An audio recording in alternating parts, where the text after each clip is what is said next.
नमस्कार दोस्तों, कैसे हैं आप? आज सुबह की सभा में फिर से आपका स्वागत है। ऑल कंपटीशन ग्रुप आपका फिर से एक बार तहे दिल से स्वागत करता है। और आज हम लोग फिर से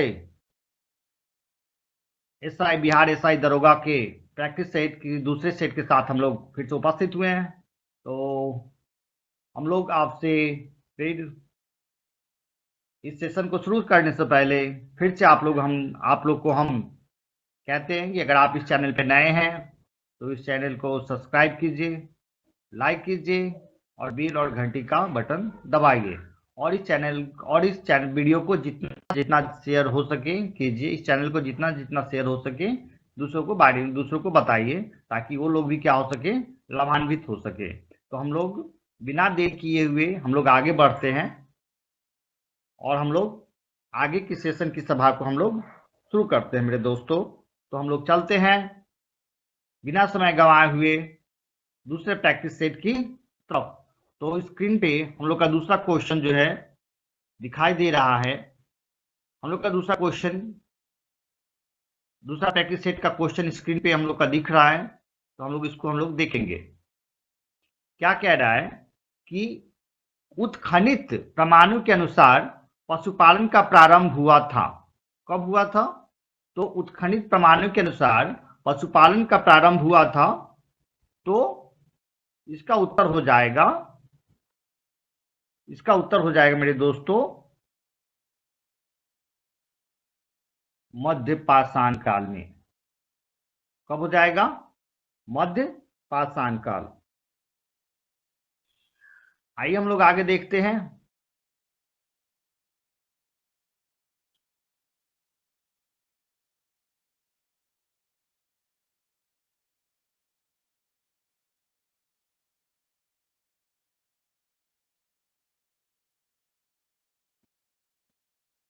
तो हम लोग नेक्स्ट क्वेश्चन की तरफ हम लोग चलते हैं कि क्या कह रहा है कि गौड़िक गैरिक सॉरी दोस्तों, इसका एक्सप्लेनेशन मैं भी कर दूं फर्स्ट क्वेश्चन का। कि कह रहा है कि जो प्रांत जो पुरातात्विक साक्ष्यों के अनुसार पशुपालन का प्रारंभ मध्य पाषाण काल में हुआ था और नव पाषाण काल में अग्नि की खोज की गई तथा मानव ने मांस को पकाकर खाना प्रारंभ किया।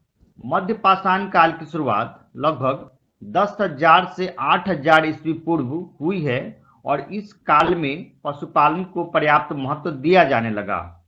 गुजरात प्रांत से इस काल की कुछ मानव अस्थियां प्राप्त हुई है, जो मध्य पाषाण काल के लोगों की आजीविका का मुख्य साधन आखेट ही था। तो आइए हम लोग दूसरे क्वेश्चन की तरफ चलते हैं। गैरिक मृद भांड पात्र ओसीपी का नामकरण हुआ था। कब हुआ था? तो याद रखिए, इसका हो जाएगा हस्तिनापुर।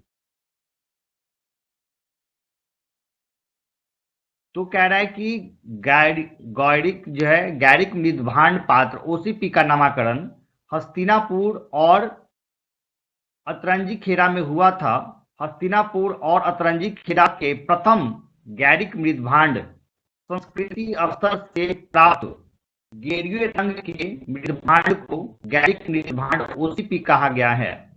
सबसे बड़ी ताम्र निधियों का संबंध गैरिक मृदभांड से लगाया गया है।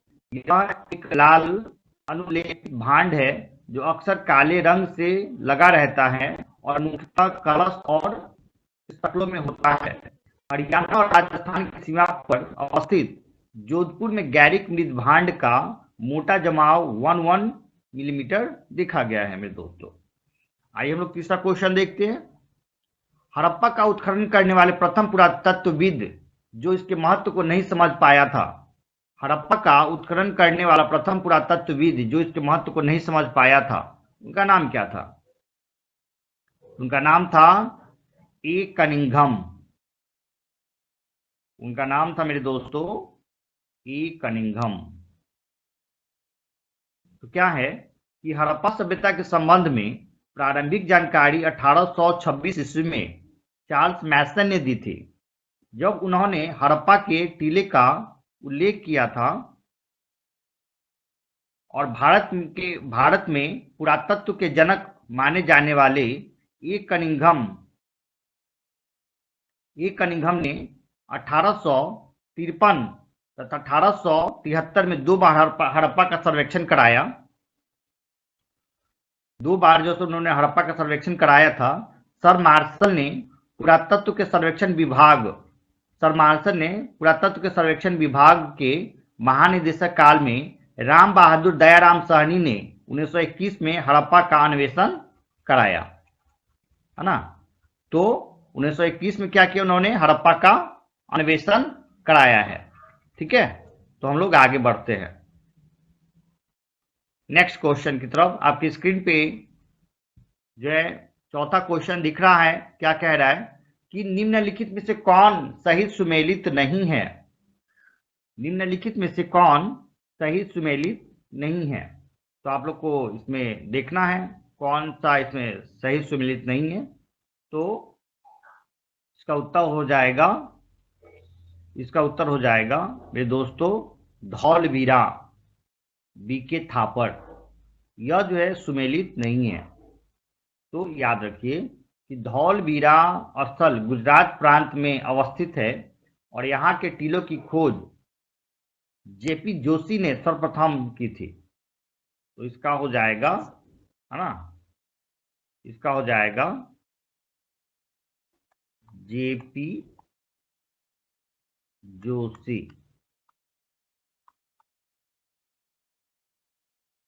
जेपी जोशी।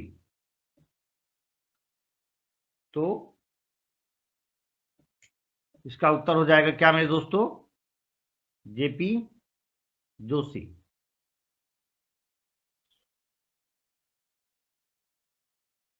आइए हम लोग देखते हैं नेक्स्ट क्वेश्चन। नचिकेता आख्यान का उल्लेख मिलता है कहाँ? तो नचिकेता आख्यान का उल्लेख हम लोग को मिलता है दोस्तों, हम लोग को, है ना, हम लोग को मिलता है कठोपनिषद में। ये हम लोग को मिलता है कठोपनिषद। ये हम लोग को कहाँ मिलता है? कठोपनिषद में हम लोग को यह मिलता है। तो कहता है कि नचिकेता आख्यान का उल्लेख कठोपनिषद में हम लोग को क्या करता है? यह मिलता है और इसी उपनिषद में आत्मा को पुरुष कहा गया है। इसी उपनिषद में क्या क्या कहा गया है? आत्मा को पुरुष कहा गया है।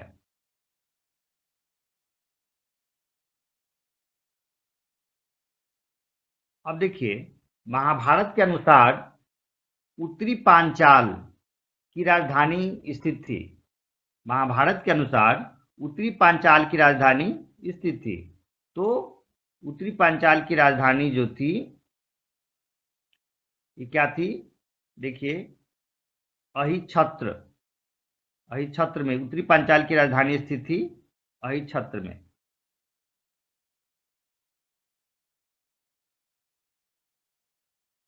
तो हम लोग देखेंगे इसके बारे में।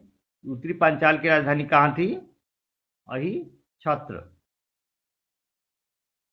तो कहता है कि 6वीं शताब्दी में पांचाल 16 जनपदों में एक प्रसिद्ध महाजनपद था। यह 2 भागों में विभक्त था। उत्तरी पांचाल जिसकी राजधानी अहिछत्र थी, ठीक है।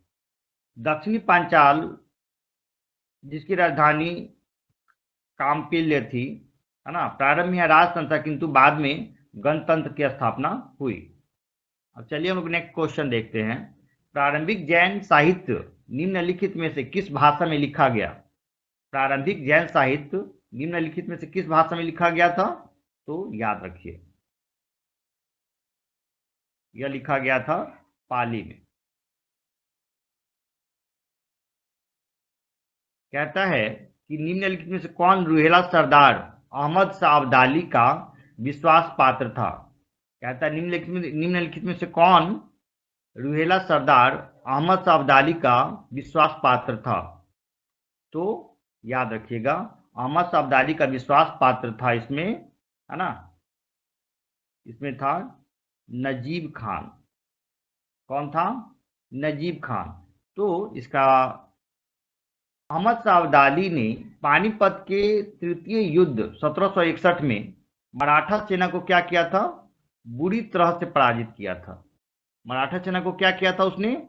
बुरी तरह से पराजित किया था। और मराठा सेना का नेतृत्व सदाशिवराव भाऊ के हाथों में थी।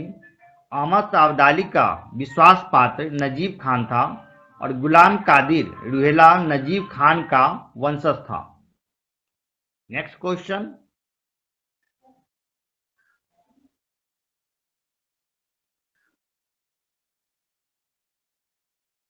नेक्स्ट क्वेश्चन हम लोग देखते हैं।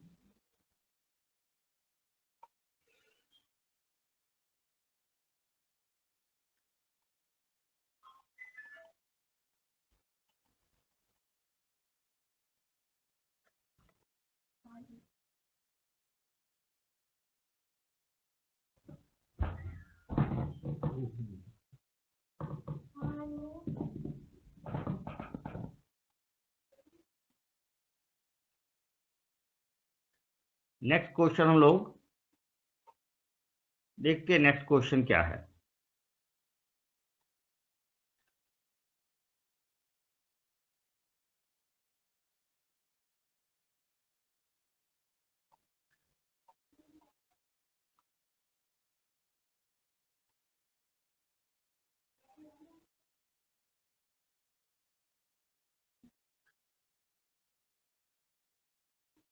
देखिए मेरे दोस्तों, हम लोग नेक्स्ट क्वेश्चन की तरफ बढ़ रहे हैं। नेक्स्ट क्वेश्चन क्या कहता है, तो हम लोग उसके बारे में अब हम लोग देखेंगे। अभी हम लोग देखा क्वेश्चन नंबर 9 के बारे में हम लोग देखेंगे। क्वेश्चन नंबर 9 क्या कह रहा है?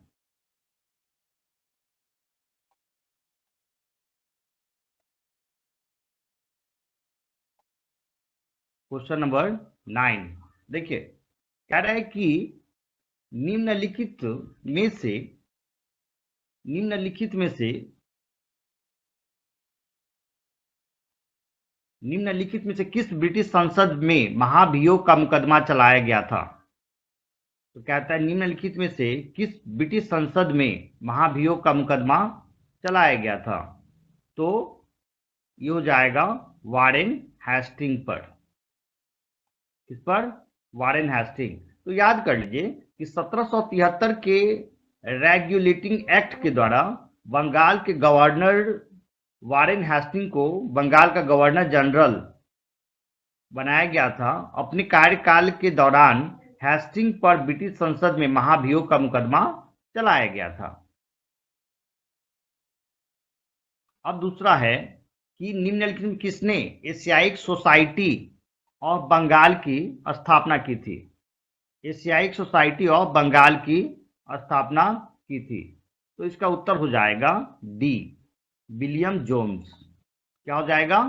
William Jones. तो याद रखिए कि एशियाइक सोसाइटी ऑफ बंगाल की स्थापना सर विलियम जोन्स ने 1784 में की थी और इस संस्था के माध्यम से भारत की प्राचीन संस्कृति, साहित्य, सभ्यता तथा साहित्य को उजागर करने में काफी सहायता मिली थी मेरे दोस्तों। नेक्स्ट क्वेश्चन है, देखिए विद्रोह के बारे में बोल रहा है कि सूची फर्स्ट को सूची सेकेंड से कीजिए तथा सेकेंड को सूची सुनिए, है ना। इसको सही उत्तर सुनिए। तो क्या है ये? तो देखिए, तो बैरकपुर विद्रोह कब हुआ था? तो बैरकपुर विद्रोह जो है आपको ये बैरकपुर विद्रोह ये जो है आपको हुआ था 2 में, है ना, नवंबर 1824 में। बैरकपुर विद्रोह कब हुआ था? है ना, नवंबर 1824 में। बहरामपुर विद्रोह कब हुआ था? है ना, तो बहरामपुर विद्रोह जो है आपको फरवरी 1857 में, फरवरी 1857 में। और संथाल विद्रोह कब हुआ था? तो 1855-56 में। याद रखिए। और वेल्लोर विद्रोह, तो वेल्लोर विद्रोह हुआ था जुलाई 1806 में। तो इसका सही उत्तर हो जाएगा ए नंबर। चलिए हम लोग नेक्स्ट देखते हैं कि भारतीयों द्वारा अंग्रेजी भाषा में प्रकाशित प्रथम समाचार पत्र था, क्या था, है ना? तो याद रखिएगा, हिंदी हिंदू पैट्रियट।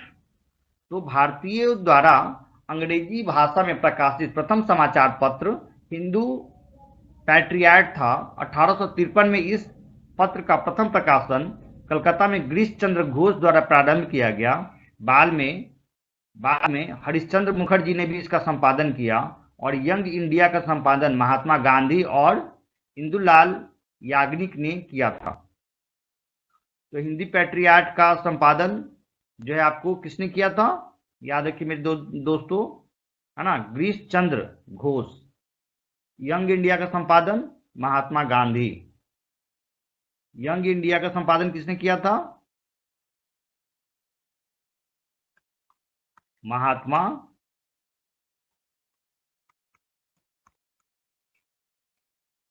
गांधी ने। और इसका क्या हो जाएगा? गिरीश चंद्र, सॉरी दोस्तों, घोष, गिरीश चंद्र घोष।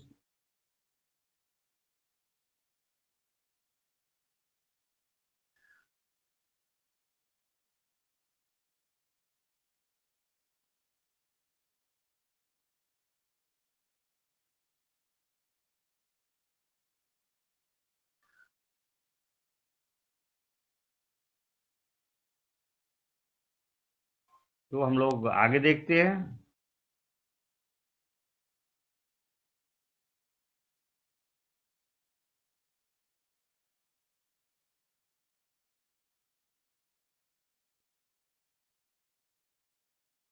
सॉरी दोस्तों, ये नहीं होगा, है ना? ये यंग इंडिया का हो जाएगा, महात्मा गांधी। यंग इंडिया का महात्मा गांधी। चलिए हम लोग आगे देखते हैं। और नेटिव ओपिनियन का संपादन कौन था? बी एन मांडलिक, है ना? इसका लिखे थे ये बी एन मांडलिक। चलिए हम लोग आगे देखते हैं। मदर इंडिया पुस्तक लिखी गई थी। मदर इंडिया पुस्तक कब लिखी गई थी? तो मदर इंडिया जो पुस्तक लिखी गई थी, यह जो है कैथरीन मायो द्वारा। मदर इंडिया पुस्तक लिखी गई थी कैथरीन मायो द्वारा, है ना? तो मदर इंडिया पुस्तक कैथरीन मायो ने लिखी थी। लाला लाजपत राय ने अनहैप्पी इंडिया स्वतंत्रता के लिए, लाला लाजपत राय द्वारा जो है ने किसकी लिखी थी? Unhappy India. और है ना, अनहैप्पी इंडिया जो है किसने लिखी थी? लाला लाजपत राय।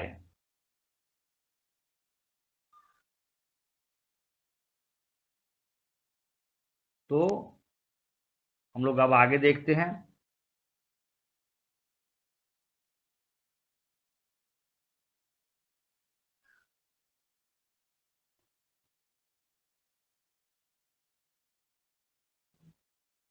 नेक्स्ट क्वेश्चन हम लोग देखें क्या कहते हैं।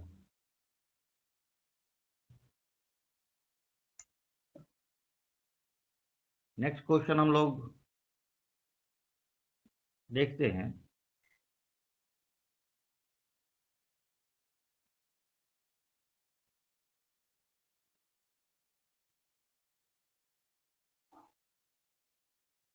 कहता है कि सूची फर्स्ट को सूची सेकेंड से सम्मिलित कीजिए तथा नीचे दिए गए कूट से सही उत्तर चुनिए।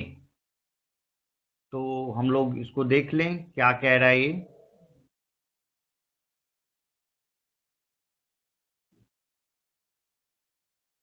तो क्या है ये? फर्स्ट क्वेश्चन देख लीजिए कि बारदौली सत्याग्रह बारदौली सत्याग्रह कब हुआ था?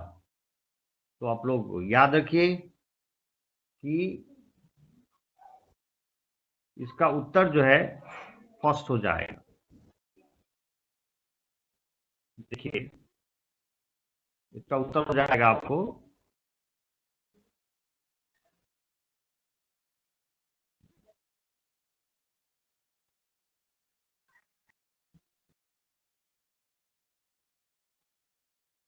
इसका उत्तर हो जाएगा आपको दोस्तों फर्स्ट।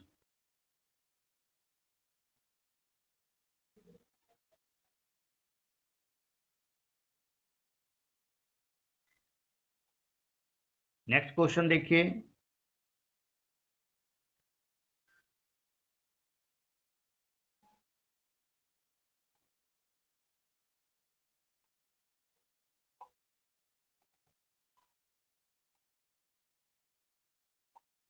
नेक्स्ट क्वेश्चन की तरफ हम लोग जा रहे हैं। नेक्स्ट क्वेश्चन कह रहा है कि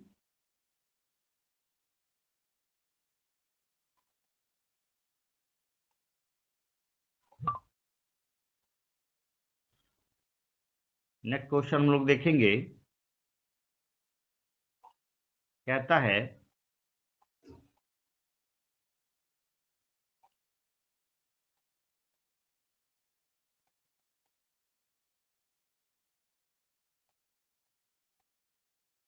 देखिए नेक्स्ट क्वेश्चन जो हम लोग का स्क्रीन पे दिख रहा है उसको हम लोग देखेंगे। क्या है कि निम्नलिखित में से कौन महात्मा गांधी के चंपारण से संबंध है?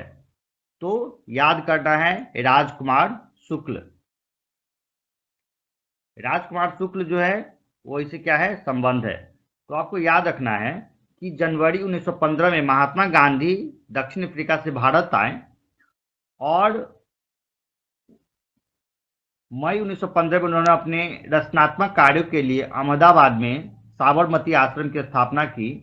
इसी समय उत्तर बिहार के जनपद चंपारण में तीन कठिया पद्धति प्रचलित थी, जिसके तहत चंपारण के किसान अपनी जमीन के 3/3 भाग में नील की खेती करने के लिए बाध्य थे।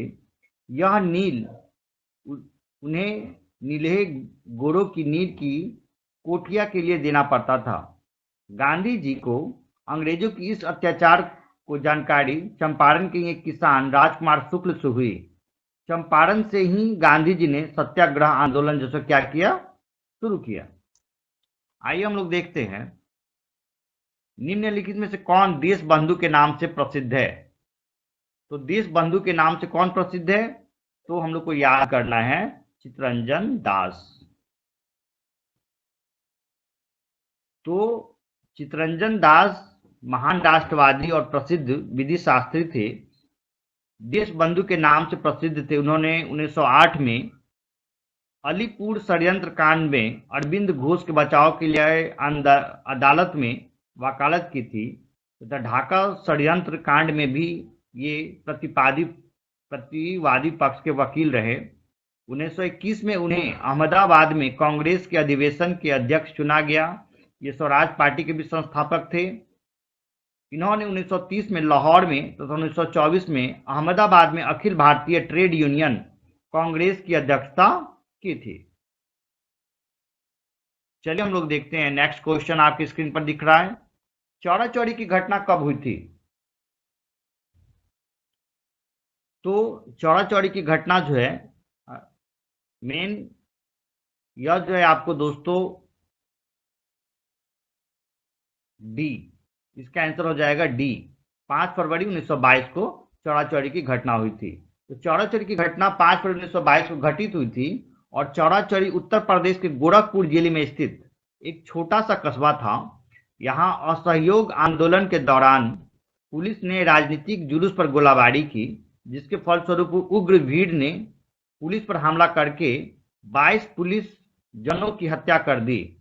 इस घटना से महात्मा गांधी को यह विश्वास हो गया कि देश अभी भी व्यापक सविनय अवज्ञा के लिए तैयार नहीं है। कांग्रेस की कार्य समिति पर भी उनका प्रभाव था। अतः 12 फरवरी 1922 को बारदौली में हुई कांग्रेस की बैठक में आंदोलन को स्थगित करने का निर्णय लिया गया। ब्रिटिश सरकार ने यह अनुभव करते हुए कि आंदोलन को अचानक स्थगित कर दिए जाने के कारण गांधी जी की स्थिति कमजोर पड़ गई, तो मार्च 1922 में गांधी जी को गिरफ्तार कर लिया गया और 6 वर्ष की कारावास की सजा दी गई। नेक्स्ट क्वेश्चन आपके स्क्रीन पे दिख रहा है। निम्नलिखित स्वाधीनता संघर्ष संबंधित निम्नलिखित घटनाओं को नीचे दिए गए कूट के कालक्रम में चयन कीजिए। तो इसका आपको क्रम बताना है कि कौन सी घटना पहले घटी है, कौन सी घटना बाद में घटी है। सही कालक्रम को क्या करना है, आपको बताना है। तो इसका उत्तर हो जाएगा 4। देखिए, तो मैं इसको बता दूं कि गांधी इरविन स्वज्ञा आंदोलन के दौरान जो है साइमन कमीशन का रिपोर्ट प्रकाशित हुआ था और इसकी सिफारिश पर विचार करते हुए 1930 में लंदन में प्रथम गोलमेज सम्मेलन बुलाया गया। कांग्रेस ने इस सम्मेलन का बहिष्कार किया, फलतः यह सम्मेलन जो क्या हो गया, निष्फल हो गया।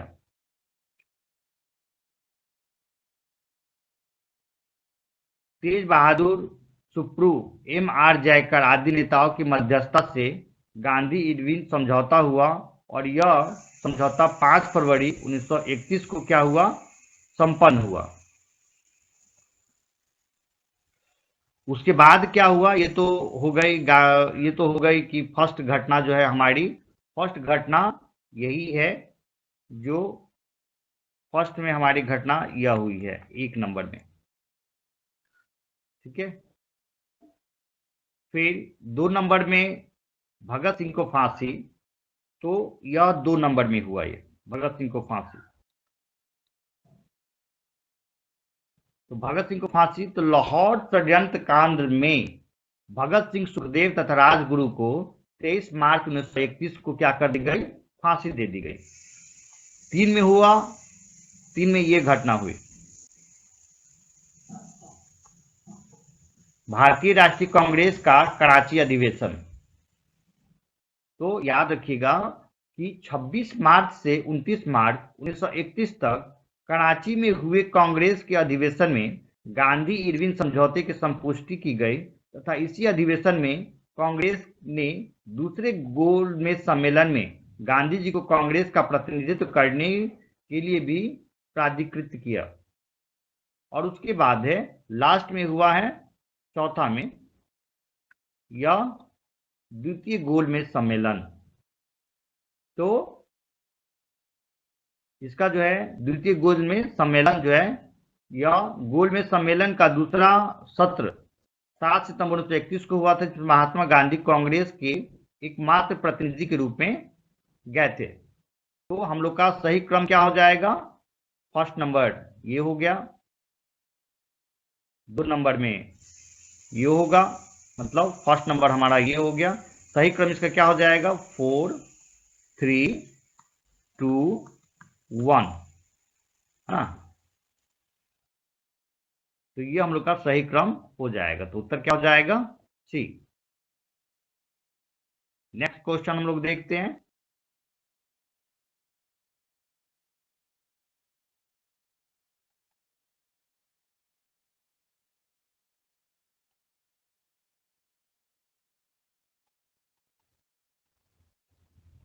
नेक्स्ट क्वेश्चन हम लोग आपको स्क्रीन पर दिख रहा है मेरे दोस्तों, तो हम लोग इसको देखेंगे।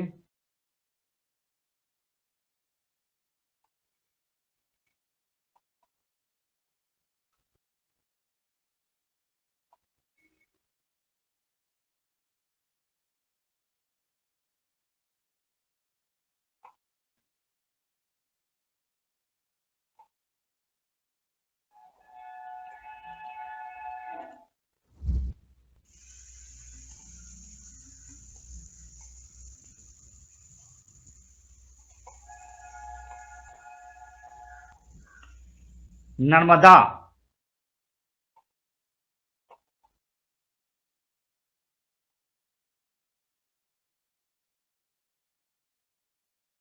19 नंबर क्वेश्चन है कि नर्मदा प्रवाहित होती है, कहाँ से प्रवाहित होती है नर्मदा? हम लोग को यह देखना है। तो याद कर लीजिए कि नर्मदा जो प्रवाहित होती है, यह जो है ए नंबर सतपुड़ा श्रेणी और विंध्य श्रेणी के मध्य से, सतपुड़ा श्रेणी और विंध्य, और यह सतपुड़ा श्रेणी और विंध्य श्रेणी के मध्य से जो है मेरे दोस्तों ये प्रवाहित होती है। तो नर्मदा नदी सतपुड़ा श्रेणी और विंध्य श्रेणी के मध्य प्रवाहित होती है, और नर्मदा विंध्याचल पर्वत के अमरकंटक नामक स्थान से निकलती है। यह अमरकंटक पठार जो करीब 1057 मीटर ऊंचा है कि पश्चिम भाग से निकलकर उत्तर में स्थित विंध्य श्रेणी और दक्षिण में स्थित सतपुड़ा श्रेणी के मध्य से एक भ्रंश घाटी होकर बहती है। यह क्या है? ज्वार नंदमुख द्वारा अरब सागर में मिलती है। इसकी लंबाई 1300 किलोमीटर है तथा इसका प्रवाह क्षेत्र कितना है? 98,795 वर्ग किलोमीटर।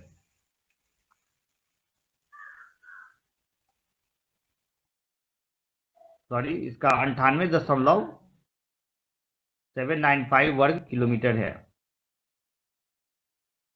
जिसका 87% भाग मध्य प्रदेश में, 11.5% भाग गुजरात में तथा 1.5 महाराष्ट्र में पड़ता है। नेक्स्ट क्वेश्चन देख लीजिए, निम्नलिखित में से कौन युग्म सुमेलित नहीं है? देखिए इसमें से कौन युग्म इसका सुमेलित नहीं है दोस्तों? तो देखिए कि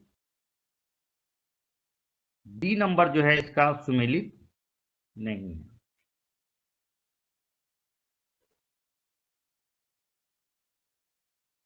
क्योंकि गोवा है, तो गोवा राज्य है और इसका मुख्य भाषा क्या है? इसकी मुख्य भाषा कोंकणी है और मराठी है, तो यह सही है। मेघालय है तो इसकी भी खासी गारो और अंग्रेजी है। नागालैंड है तो इसकी जो है अंग्रेजी झाओ, कोल्या और सेमा है।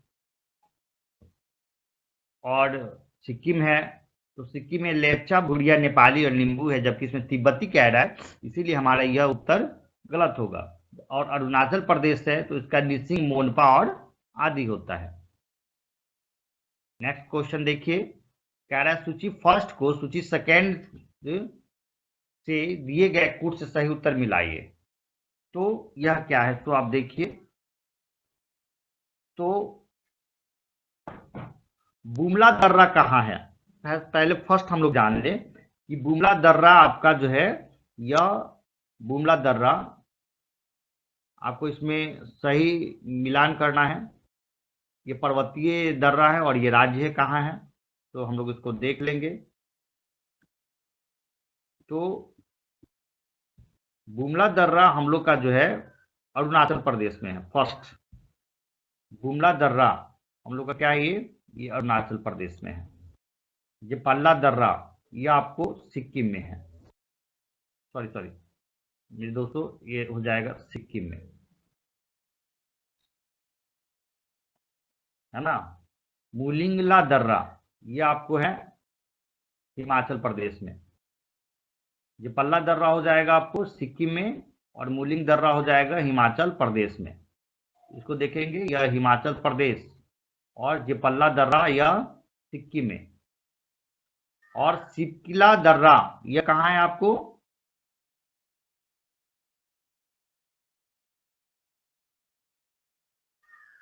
दोस्तों हम इसको फिर से एक बार, मिस्टेक हो गया, हम लोग इसको फिर से एक बार देख लेंगे इस क्वेश्चन को। देखिए मेरे दोस्तों,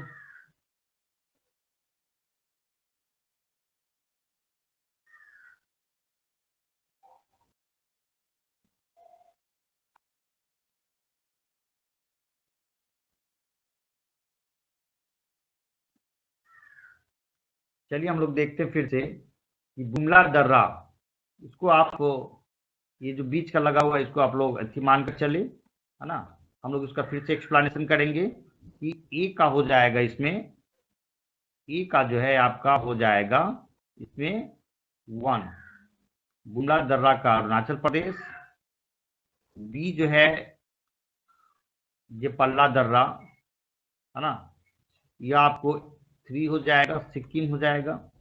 मुलिंग दर्रा है ना, तो यह जो है मुलिंगला दर्रा, ये जो है आपको सी का हो जाएगा 4। और सिपकिला दर्रा ये हो जाएगा आपको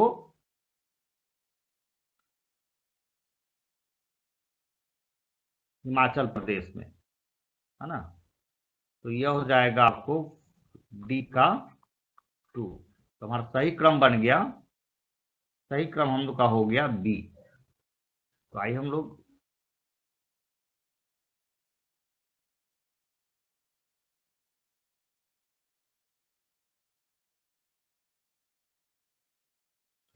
ए का जो है तो मेरा हो गया है ना, बुमला दर्रा अरुणाचल प्रदेश, जिपल्ला दर्रा सिक्किम,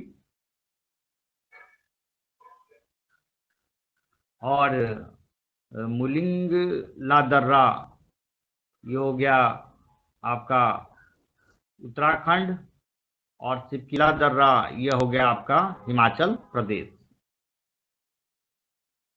तो एक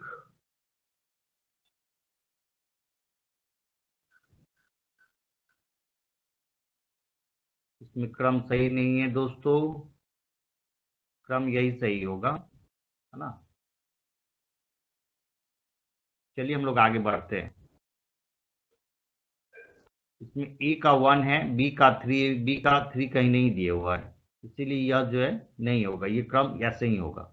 ए का 3 है ना, याद कर लीजिए कि बुमला दर्रा अरुणाचल प्रदेश में है, जिला पल्ला दर्रा सिक्किम में है, मुलिंगला दर्रा उत्तराखंड है ना, मुलिंगला दर्रा मतलब बी का आपका जो सो 3 दिए हुआ है सिक्किम, है ना, और मुलिंगला दर्रा आपका है उत्तराखंड मतलब सी का 4 है, और सिपकिला दर्रा जो है आपका ये क्या है, ये हिमाचल प्रदेश में है, डी का 2। चलिए हम लोग आगे बढ़ते हैं। निम्नलिखित कथनों में से कौन से भारत के बारे में सही है, और सही उत्तर के चयन हेतु अधोलिखित कूट का प्रयोग कीजिए। तो देखिए,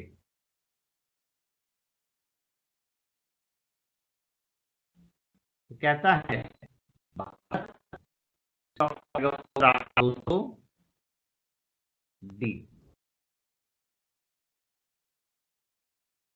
देखिए क्या कहता है, तो देखिए भारत विश्व का 5वां बड़ा देश है, यह स्थल मंडल के कुल क्षेत्रफल का लगभग 2.4% भाग अधिकृत है। समूचा भारत उष्णकटिबंध में स्थित है, और 82°30' पूर्वी देशांतर का उपयोग भारतीय मानक समय को निर्धारित करने के लिए किया जाता है। तो आप इसका सही उत्तर जो है इसका याद कर लीजिए कि भारत तो विश्व का 7वां बड़ा देश है। यह जो है सो आपको गलत है ना। भारत विश्व का 5वां बड़ा देश नहीं, भारत विश्व का 7वां बड़ा देश है ना। यह क्या हो जाएगा, 7वां बड़ा देश, यह हो जाएगा 7th, 7वां। यह स्थल मंडल के कुल क्षेत्रफल का 2.5 भाग अधिकृत किए हुए हैं। तो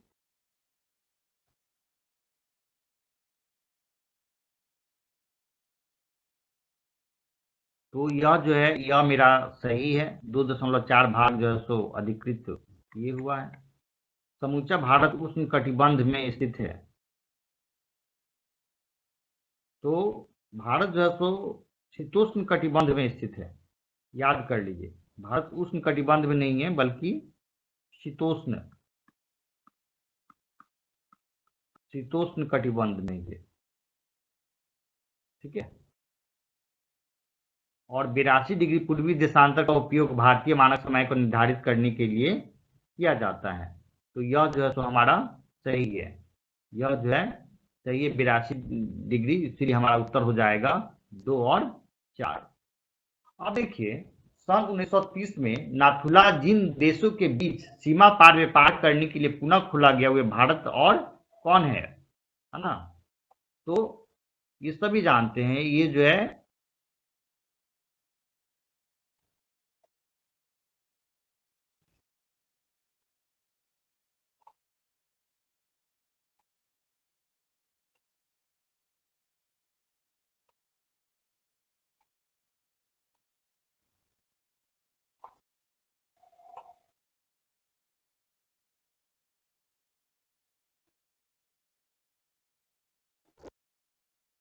कि कौन है वो देश, है ना?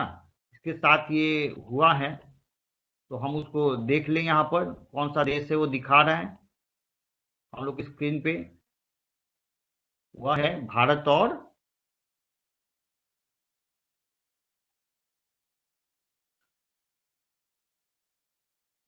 क्या? चीन। इसको याद रखिए मेरे दोस्तों, ये हो जाएगा भारत और चीन के बीच में। कह रहा है कि पुनः भरण योग्य भौम जल संस्थान में सबसे संपन्न राज्य क्या है? पुनः भरण योग्य भौम जल संस्थान में सबसे बड़ा राज्य, संपन्न राज्य कौन सा है? तो हम लोग को याद करना है, हम लोग को याद रखना है कि इसका 24 हो जाएगा डी, पश्चिम बंगाल। कह रहा सूची फर्स्ट को सूची सेकेंड से सुमेलित कीजिए तथा नीचे दिए गए कूट से सही उत्तर चुनिए। ये जलाशय है और ये राज्य है, इनका मिलान करना है मेरे दोस्तों। तो आप याद कर लीजिए, भद्रा नदी कहाँ है ना? इसका याद कर लीजिए, भद्रा नदी। तो भद्रा नदी आपको कर्नाटक में है, मतलब ए का क्या हो जाएगा? 2, है ना? भवानी नगर, या भवानी नगर कहाँ है? तो आपको बी का, ये आपका हो जाएगा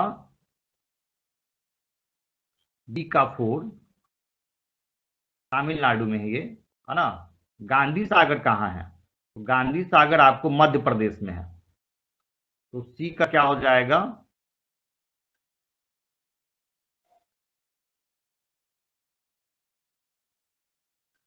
सॉरी दोस्तों, भद्रा कर्नाटक में है, इसका हो जाएगा 1 हो जाएगा, इसका मिस्टेक से लिखा गया।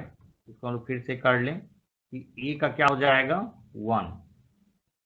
तो भद्रा जो है सो आपको हो जाएगा कर्नाटक में, है ना? भवानी नगर जो है आपको हो जाएगा तमिलनाडु में।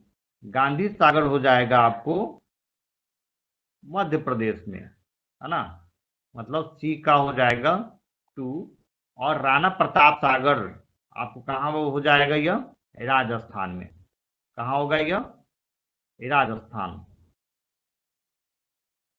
मतलब डी का 3। तो हमारा क्रम क्या हो जाएगा दोस्तों?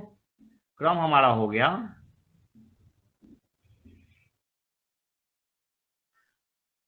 1 4 2 3, इसीलिए हमारा सही उत्तर हो जाएगा ये। भारत में तिलहन का सबसे बड़ा उत्पादक है कौन है? भारत में तिलहन का सबसे बड़ा उत्पादन करने वाला कौन है?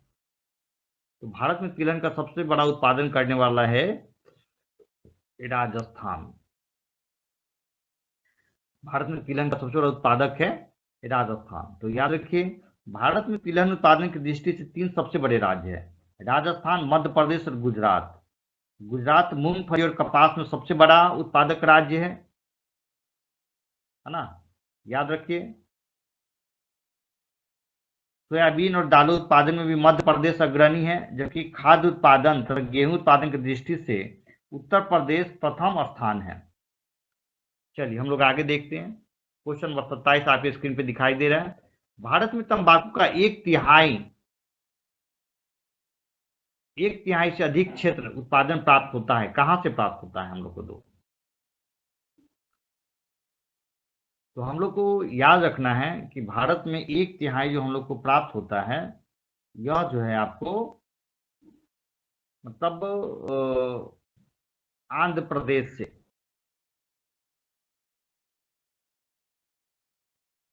आंध्र प्रदेश जो है सबसे बड़ा, जैसे क्या है ये, तंबाकू का जो है प्रथम स्थान प्राप्त है इसको। और द्वितीय स्थान पे आता है उत्तर प्रदेश। द्वितीय स्थान पे होता है उत्तर प्रदेश। और तृतीय स्थान पर है, और तृतीय स्थान पर गुजरात आता है। अब देखिए, शक्तिमान फर्स्ट और शक्तिमान सेकेंड आनुवंशिक परिवर्तित फसलें हैं। शक्तिमान फर्स्ट और शक्तिमान सेकेंड आनुवंशिक फसलें हैं, किसकी है ये, है ना? तो हम लोग को बताना है, यह बताना है सी।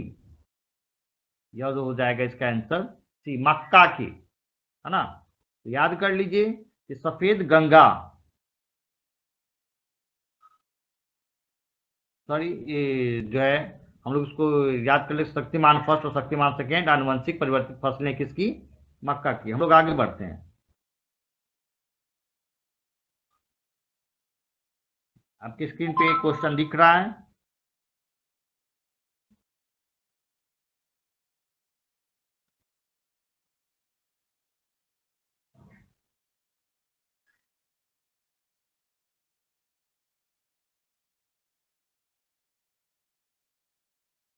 चलिए, 29 नंबर क्वेश्चन क्या है, भारत में नारियल उत्पादन का सबसे बड़ा राज्य है।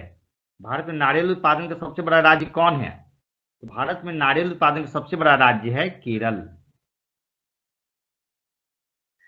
तो भारत नारियल का सबसे बड़ा उत्पादक राज्य है और विश्व में तीसरा सबसे बड़ा नारियल उत्पादक देश है। भारत काजू का सबसे बड़ा उत्पादक देश भी है, याद रखिएगा दोस्तों। निम्नलिखित में से कौन संयुग्म सही सुमेलित नहीं है? तो याद करना है ना? ये जो है बदरपुर, तो बदरपुर क्या दिल्ली में है? हाँ, तो बदरपुर आपको दिल्ली में है। ये आपका सही है, फर्स्ट। फर्स्ट आपका सही हो गया। हरदू आंगज उत्तर प्रदेश में है क्या? तो हाँ, याद रखना है कि हरदू आंगज उत्तर प्रदेश के अलीगढ़ के निकट अवस्थित है ना? और यहाँ 50 से 60 मेगावाट क्षमता की 2 यूनिट है, ताप विद्युत गृह है। और उतारन गुजरात में है क्या? तो हाँ, उतारन गुजरात में है। और पारस जो है, यह आंध्र प्रदेश में नहीं है।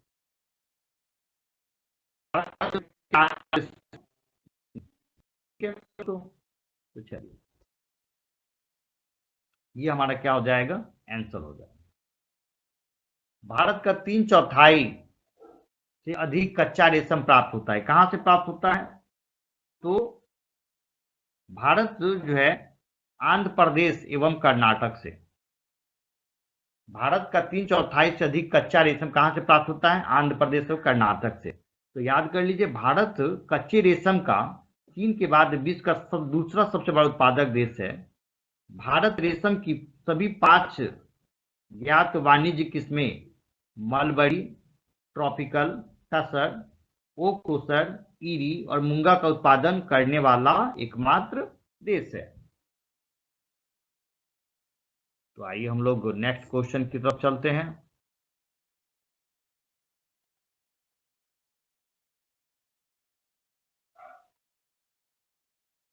नेक्स्ट क्वेश्चन की तरफ हम लोग देख लें।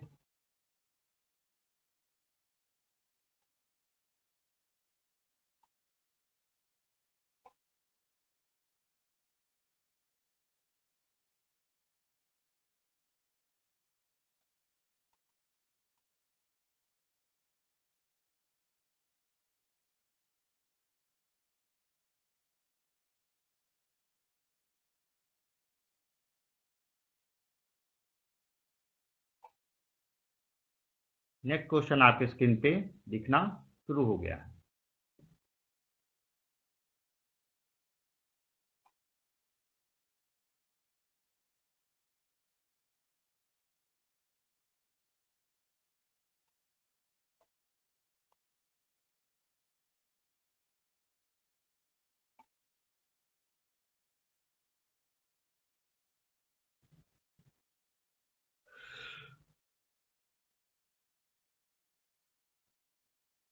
देखिए नेक्स्ट क्वेश्चन दिखना आपकी स्क्रीन पर शुरू हो चुका है।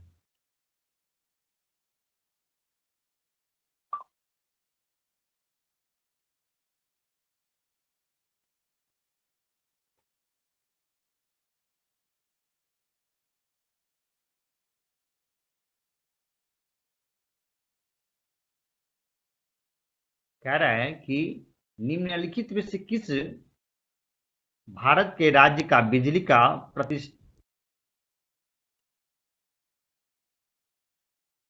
प्रतिस्थापित क्षमता और उत्पादन में प्रथम स्थान है। फिर से क्वेश्चन को देख लीजिए। कह रहा है कि भारत में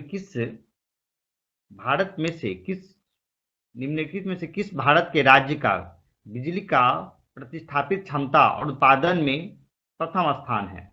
तो ये हमको देखना है मेरे दोस्तों, क्या होगा इसका उत्तर। तो हम लोग देख लें कि इसका उत्तर हो जाएगा महाराष्ट्र। इसका उत्तर क्या हो जाएगा? महाराष्ट्र। संसार का सर्वाधिक सूखाग्रस्त देश कौन सा है? संसार का सर्वाधिक सूखाग्रस्त देश जो है हम लोग को याद रखना है। तो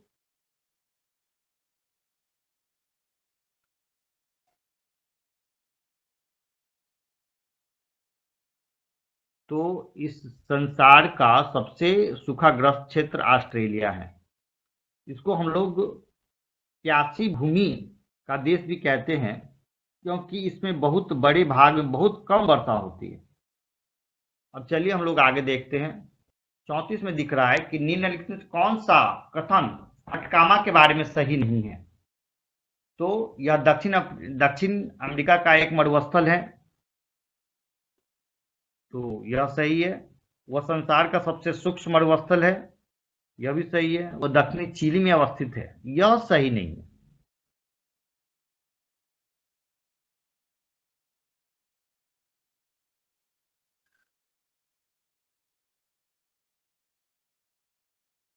तो यह जो है सही नहीं है। वह दक्षिण भारत में चिली में अवस्थित नहीं है और उसमें नाइट्रेट प्रचुर मात्रा में भंडार, यह भी सही है।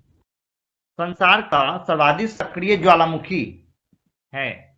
संसार का सबसे सक्रिय ज्वालामुखी कौन सा है? तो संसार का सबसे सक्रिय ज्वालामुखी किलायु है। तो याद रखिए मेरे दोस्तों कि किलायु विश्व का सर्वाधिक सक्रिय ज्वालामुखी है। सक्रिय ज्वालामुखी से लावा, गैस, विखंडित पदार्थ सदैव निकला करते हैं। और जापान का फ्यूजियामा एवं इटली का विसुबियम सुसुप्त ज्वालामुखी है। आप 36 नंबर क्वेश्चन आपके स्क्रीन पर दिख रहा है कि पाक जल संधि समुद्री सीमा बनाती है भारत और पाक जल संधि समुद्री सीमा बनाती है किसके बीच? भारत और श्रीलंका के बीच। याद रखिएगा दोस्तों कि भारत और श्रीलंका के बीच क्या करती है? पाक जल संधि भारत और श्रीलंका के बीच समुद्री सीमा बनाती है, ठीक है। और मन्नार की खाड़ी, देखिए यहाँ पे है ना, मन्नार की खाड़ी भारत और पाक जल डमरू मध्य भारत को श्रीलंका से अलग करती है, ठीक है। तो भारत के सीमावर्ती देशों में उत्तर पश्चिम में पाकिस्तान, अफगानिस्तान है और उत्तर में चीन, नेपाल और भूटान है और म्यांमार और पश्चिम बंगाल के पूर्व बांग्लादेश में है। चलिए नेक्स्ट क्वेश्चन। न्यूनतम लवणता पाई जाती है। न्यूनतम लवणता मतलब नमकीन जो है ना, नमक की मात्रा उसमें थोड़ी कम है। तो न्यूनतम लवणता पाई जाती है किसमें?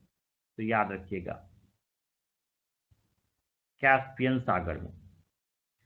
तो न्यूनतम लवणता कैस्पियन सागर में पाई जाती है।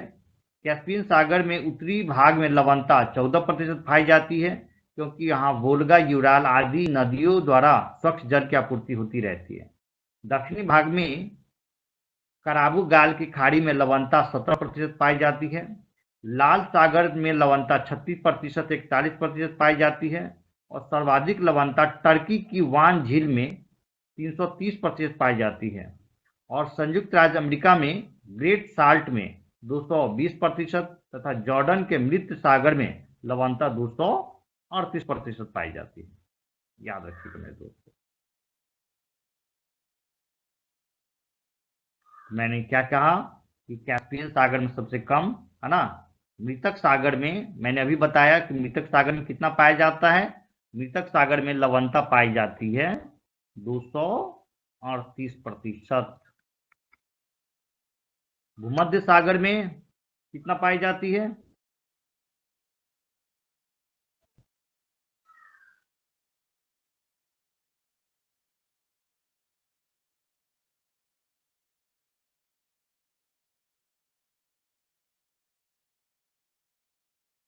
तो और लाल सागर में लवणता पाई जाती है 36%। 36 से 41%।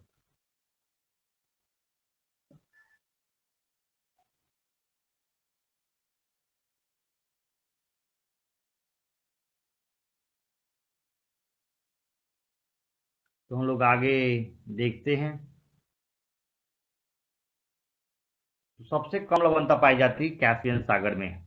नरगिस नाम दिया गया है। नरगिस नाम दिया गया है, किसके कारण से नाम दिया गया है? नरगिस नाम दिया गया है, तो नरगिस नाम दिया गया है डी, इरावती डेल्टा क्षेत्र में विध्वंसक चक्रवात को।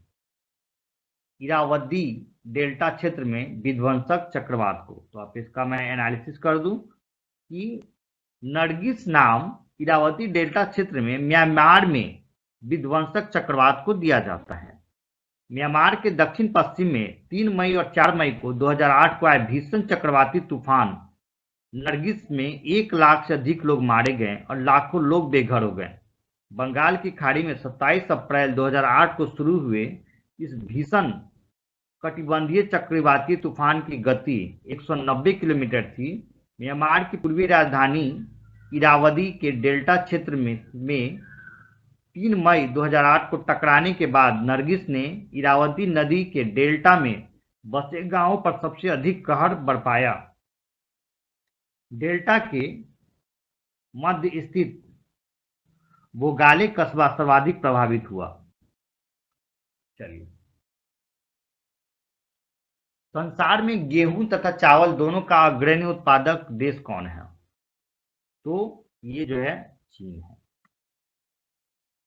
पेट्रोलियम का सबसे बड़ा भंडार पाया जाता है। पेट्रोलियम का सबसे बड़ा भंडार कहाँ पाया जाता है?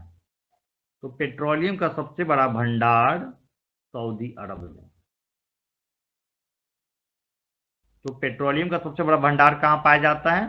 सऊदी अरब, है ना। तो हम लोग नेक्स्ट क्वेश्चन की तरफ चलेंगे।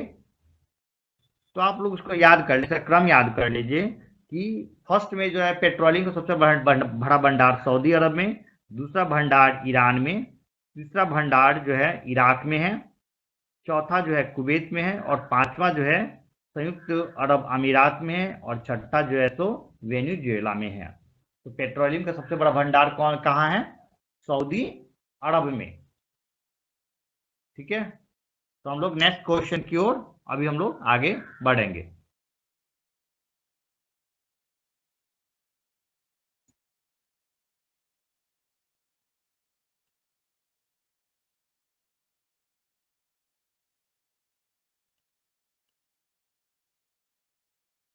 तो नेक्स्ट क्वेश्चन आपके स्क्रीन पे दिख रहा है।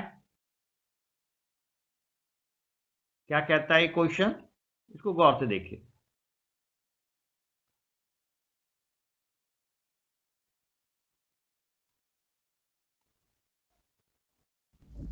ऐसा दोस्तों में सुनने में आ रहा है कि दरोगा का अभी 14 जो फरवरी को एग्जाम होने वाली थी, वो शायद उसकी डेट अभी कहीं बढ़ सकती है।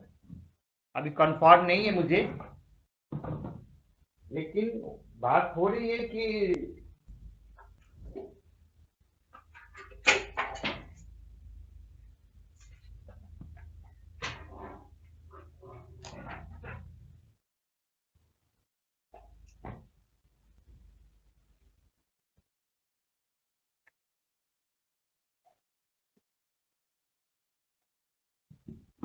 दरोगा का एग्जाम का डेट अभी आगे 14 फरवरी से बढ़ सकता है।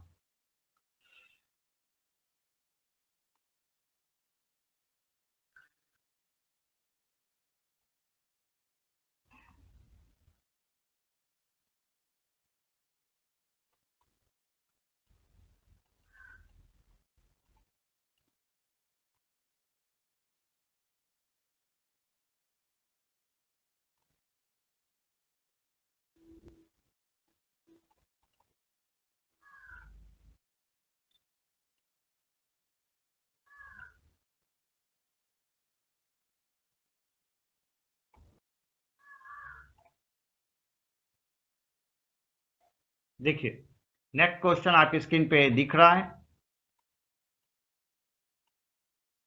विश्व के प्राकृतिक रबड़, विश्व के, देखिए स्क्रीन पे आपको दिख रहा है, विश्व के प्राकृतिक रबड़ के दो बड़े देश, दो बड़े उत्पादक है। विश्व में प्राकृतिक रबड़ के दो बड़े उत्पादक है कौन कौन? तो हम लोग इसको देख लें कौन कौन हो जाएगा। तो इसका उत्तर हो जाएगा 41 का डी, थाईलैंड और इंडोनेशिया।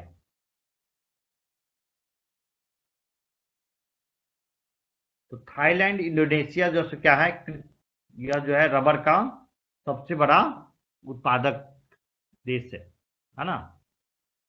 थाईलैंड इंडोनेशिया जो है सो क्या है, यह सबसे बड़ा उत्पादक देश है। चलिए, अनुसूचित जाति की जनसंख्या का प्रतिशत भाग सर्वाधिक है। अनुसूचित जाति की जनसंख्या का सबसे प्रतिशत भाग कहाँ सबसे ज्यादा है? तो अनुसूचित जाति की जनसंख्या का प्रतिशत भाग सर्वाधिक है, सबसे ज्यादा कहाँ है? तो याद रखिएगा, पंजाब में। निम्नलिखित राज्यों में से नवनिर्मित राज्य कौन सा है? मतलब नया राज्य कौन सा बनाया है सबसे बाद में? तो यह कौन सा हो जाएगा? तेलंगाना। तेलंगाना जो है यह सबसे बाद में बना है। मतलब 2 जून 2014 को तेलंगाना देश का 29वां राज्य बना, है ना। और छत्तीसगढ़ राज्य का गठन 1 नवंबर 2000 को किया गया। अरुणाचल प्रदेश को 55वें संविधान संशोधन के अधिनियम द्वारा 1986 द्वारा राज्य का प्रदान किया गया। और सिक्किम को 36वें संशोधन अधिनियम द्वारा 1975 द्वारा राज्य का दर्जा दिया गया।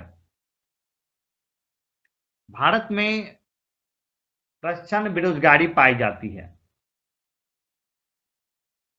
प्रच्छन्न या छिपी बेरोजगारी भी कह सकते हैं आप इसको, है ना। तो यह किसमें है? कृषि क्षेत्र में।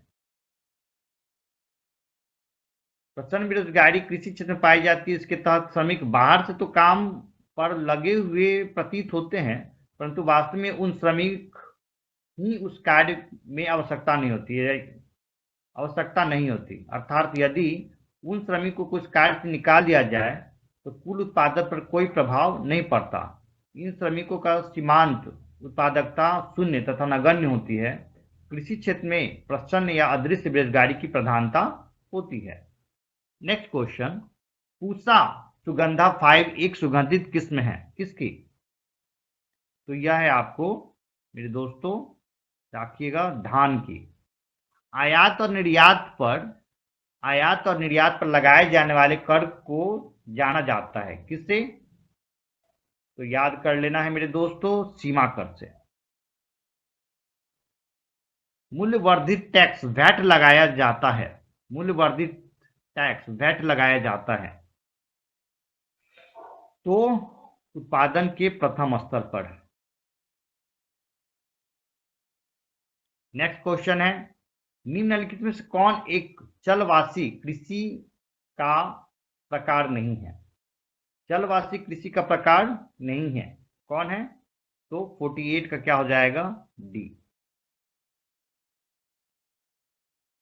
तो फेजेंडा, फेजेंडा क्या है? तो फेजेंडा जलवासी स्थानांतरित झूम कृषि का प्रकार नहीं है, जबकि शेष झूमिंग फैग तथा मिल्पा जलवासी कृषि के प्रकार है। जलवासी कृषि का प्रकार मिल्पा, यूकाटन, गवाटे एवं फैग भूमध्य में उत्तरी पूर्वी भारत में प्रचलित है। फेजेंडा ब्राजील में कहवा के बड़े बड़े बागानों को कहा जाता है। ब्राजील को विश्व का कहवा पात्र कहा जाता है ना। ब्राजील को विश्व का कहवा पात्र यानी विश्व में कहवा का सबसे बड़ा उत्पादक और निर्यातक देश कौन सा है? ब्राजील। मतलब ब्राजील में कहवा का क्या किया जाता है? सबसे बड़ा उत्पादन किया जाता है। नेक्स्ट क्वेश्चन देखिए, स्क्रीन पे आ रही है नेक्स्ट क्वेश्चन कि एक पारिस्थितिक तंत्र में निम्नलिखित में से कौन प्राथमिक उपभोक्ता है? फिर से आप लोग को कह रहे हैं कि आप लोग से रिक्वेस्ट है हम लोग को, आप लोग इस चैनल को ज़्यादा से ज़्यादा सब्सक्राइब करें, लाइक करें, बेल और घंटी का बटन दबाएं और इसको ज़्यादा से ज़्यादा शेयर कीजिए। जो भी इस चैनल पे नए हैं वो जल्दी से जल्दी इस चैनल को सब्सक्राइब करें, लाइक करें, बेल और घंटी का बटन जरूर से जरूर दबाएं। हम लोग आपके लिए अच्छी से अच्छी मटेरियल लेके आएंगे। दरोगा का प्रैक्टिस सेट 2 चल रहा है। हम लोग इसके कुछ देर के बाद प्रीवियस ईयर का क्वेश्चन भी देखेंगे, तो हम लोग इसको देखें।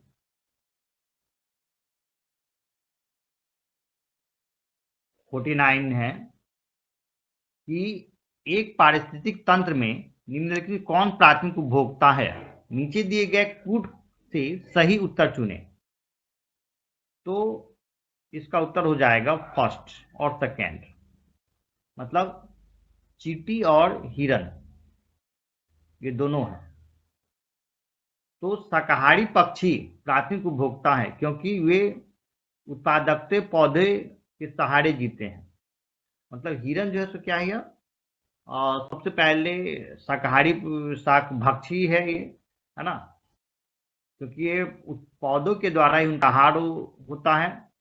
और जंगल में ऐसे प्राणी होते हैं जो कीट मकोड़े, जल फलचारी, सरीसृप, पक्षी और स्तनपायी है। अतः चींटी और हिरन प्राथमिक उपभोक्ता है, जबकि बाघ और लोमड़ी द्वितीय उपभोक्ता है, क्योंकि ये शाक भक्षियों को खाकर जीवित रहते हैं। नेक्स्ट क्वेश्चन की तरफ हम लोग आ रहे हैं, इसको हम लोग देखें। नेक्स्ट क्वेश्चन,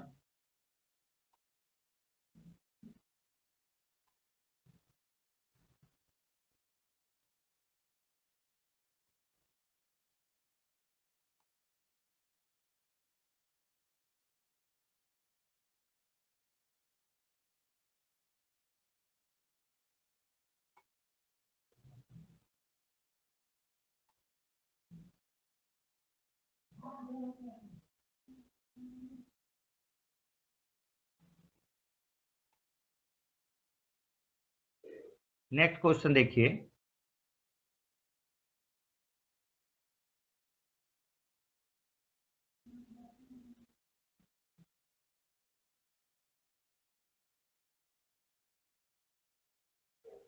राजीव गांधी पर्यावरण पुरस्कार दिया जाता है श्रेष्ठ योगदान के लिए, किस क्षेत्र में दिया जाता है? राजीव गांधी पर्यावरण पुरस्कार दिया जाता है श्रेष्ठ योगदान के लिए। तो यह जो है आपको राजीव गांधी पर्यावरण पुरस्कार स्वच्छ प्रौद्योगिकी एवं विकास में योगदान के लिए दिया जाता है। तो उसका उत्तर हो जाएगा दोस्तों बी। निम्नलिखित दशाओं में कौन वैश्विक ताप वृद्धि ग्लोबल वार्मिंग को इंगित करती है? और नीचे दिए गए कूट से सही उत्तर चुनिए, है ना। तो इसका जो है ग्लोबल वार्मिंग, तो ये क्या होता है? वैश्विक तापमान में वृद्धि के कारण होता है। तो ग्लोबल वार्मिंग से तात्पर्य है कि वैश्विक औसत तापमान में वृद्धि हुई है। इसका मुख्य कारण है पर्यावरण प्रदूषण के लिए उत्तरदायी ग्रीन हाउस गैस का उत्सर्जन है। इस तापमान में वृद्धि में जलवायु के साथ साथ जीवधारियों के ऊपर खराब प्रभाव पड़ता है। ग्लोबल वार्मिंग के कारण पिछले 3 दशकों में विश्व के औसत तापमान में 1 से 1.5 डिग्री सेंटीग्रेड की वृद्धि का अनुमान लगाया गया है। तापमान में वृद्धि को हिमनद पिघल रहे हैं और समुद्र का जलस्तर में वृद्धि हो रही, जिसके फलस्वरूप तटवर्ती बस्तियां के साथ साथ कई द्वीप समूह का अस्तित्व संकट गहरा रहा है। मौसमी दशाओं में परिवर्तन पर ग्लोबल वार्मिंग एक दुष्परिणाम है। आइए हम लोग नेक्स्ट क्वेश्चन देखते हैं। 52 कहता है कथन एक में एक बायोम एक पारिस्थितिक तंत्र होता है यदि एक प्रदेश के जैव और अजैव दोनों तत्व सम्मिलित किए जाते हैं। तो इसका उत्तर हो जाएगा बी। ए और आर दोनों सही है, परंतु आर ए की सही व्याख्या नहीं है। आइए हम लोग देखते हैं पारिस्थितिक तंत्र की सफलता का श्रेय दिया जाता है किसको। तो पारिस्थितिक तंत्र की सफलता का श्रेय दिया जाता है ए जी टास्ले को। नेक्स्ट क्वेश्चन कि जया, पन्ना और कृष्णा निम्नलिखित में किस धान्य सीरियल की उन्नत किस्में हैं। तो याद रखिए यह जो है आपको ए धान की। भारत में ऊर्जा उत्पादन में सर्वाधिक अंश निम्नलिखित का है, किसका है। तो सर्वाधिक अंश किसका है सो देखिए, तो भारत में यह इसका हो जाएगा सी, उष्मीय थर्मल ऊर्जा। भिलाई स्टील प्लांट भारत सरकार तथा निम्नलिखित में किस एक संयुक्त उपक्रम है। भिलाई जो कारखाना लगाया गया है वो किस किस का मिल करके बना है। तो भिलाई जो कारखाना लगा है वह द्वितीय पंचवर्षीय योजना के आधारभूत भारी उद्योग और विशेष बल के साथ देश में तीव्र औद्योगिकरण को प्रमुख लक्ष्य माना गया। इस योजना में राउरकेला उड़ीसा, भिलाई छत्तीसगढ़ तथा दुर्गापुर पश्चिम बंगाल में इस्पात संयंत्रों की स्थापना की गई, जिसमें जर्मनी, रूस तथा ब्रिटेन की सहायता से की गई है। तो इसमें क्या हो जाएगा, भिलाई जो है हम लोग का यह रूस के कारण हुआ है।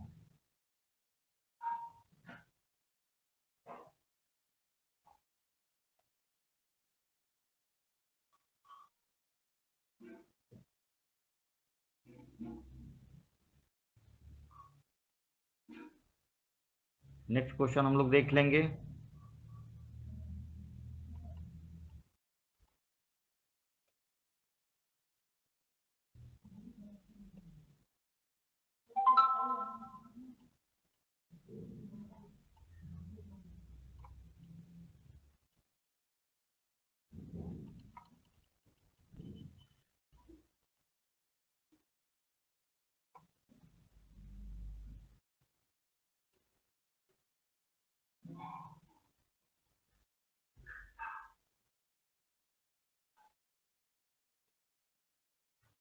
देखिए नेक्स्ट क्वेश्चन आपके स्क्रीन पे दिखना शुरू हो गया है।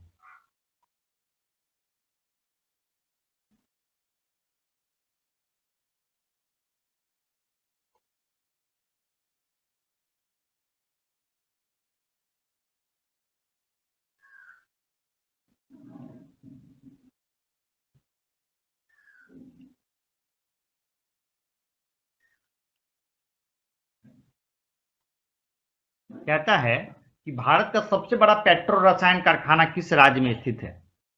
तो याद रखिए कि भारत में पेट्रो रसायन कारखाना सबसे कहाँ है, गुजरात में है ये। स्टील अथॉरिटी ऑफ इंडिया की स्थापना का वर्ष क्या है। स्टील अथॉरिटी ऑफ इंडिया का स्थापना का वर्ष है आपको सी 1974 में। तो कहता है Steel Authority of India SAIL की स्थापना 1974 में इस्पात उद्योग के विकास की दृष्टि से की गई। यह भिलाई, दुर्गापुर, राउरकेला, बोकारो, बर्नपुर स्थित एकीकृत इस्पात कारखानों के प्रबंध के लिए उत्तरदायी है। साथ ही दुर्गापुर पश्चिम बंगाल के ally steel plant, Salem Tamil Nadu इस्पात कारखाने के प्रबंध के लिए भी क्या है यह उत्तरदायी है। अब कहता है कि मंगल एवं बृहस्पति की कक्षाओं के मध्य सूर्य के चतुर्दिक चक्कर लगाने वाले चट्टानों के छोटे टुकड़े के समूह को क्या कहते हैं। तो इसको याद रखना है, क्षुद्र ग्रह। कह रहा है 2011 के अंदर जनगणना अवधि में भारत के किस राज्य की जनसंख्या वृद्धि दर रही, है ना?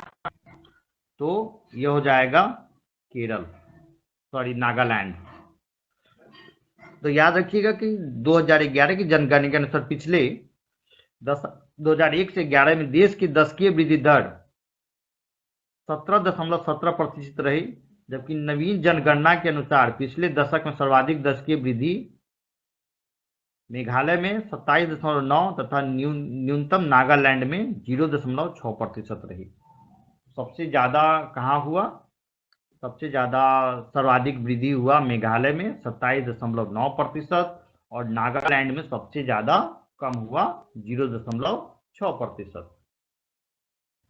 HDI की गणना में जन्म के समय जीवन प्रत्याशा के लिए अधिकतम मान तथा न्यूनतम मान लिए जाते हैं 61 में, है ना? तो HDI ह्यूमन डेवलपमेंट इंडेक्स, तो वो पाकिस्तानी अर्थशास्त्री स्वर्गीय, तो इसका उत्तर हो जाएगा आपको सी